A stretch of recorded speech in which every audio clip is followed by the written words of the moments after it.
Eh bien, nous, on est meunier depuis plus de 500 ans. On n'a jamais cessé de faire de la farine panifiable.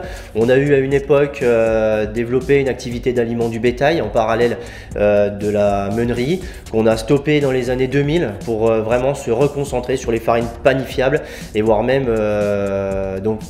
diversifier ces farines panifiables en produisant aussi des farines de meule en parallèle des farines sur cylindre qui sont les farines aujourd'hui les plus communes que l'on trouve partout.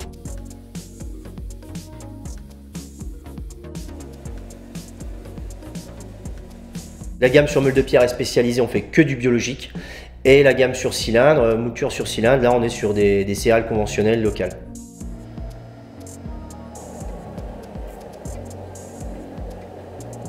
C'est vraiment la philosophie qui nous différencie entre un gros et une petite minoterie.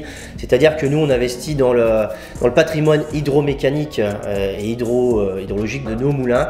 C'est-à-dire qu'on a refait nos turbines, on entretient nos barrages et notre but, c'est d'arriver à terme d'être décarboné, c'est-à-dire de produire l'énergie que l'on consomme.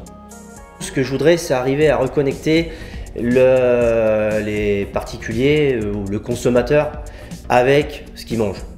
On sélectionne le plus possible nos céréales près de coopératives locales ou d'agriculteurs locaux. En plus même de la partie céréalière qui est notre matière première, je mets aussi souvent en avant qu'on travaille avec, puisque nos moulins sont des moulins artisanaux, il y a très peu d'électromécanique dans nos moulins. Nos intervenants sont bien souvent des métiers encore de savoir-faire, c'est-à-dire des chaudronniers, des tourneurs-fraiseurs, des menuisiers et bien souvent des électriciens. Et bien souvent ce sont des gens de Neuvy-Grandchamp ou du canton de Gueugnon ou le plus proche de chez nous, car on a de toute évidence toutes les compétences autour de chez nous.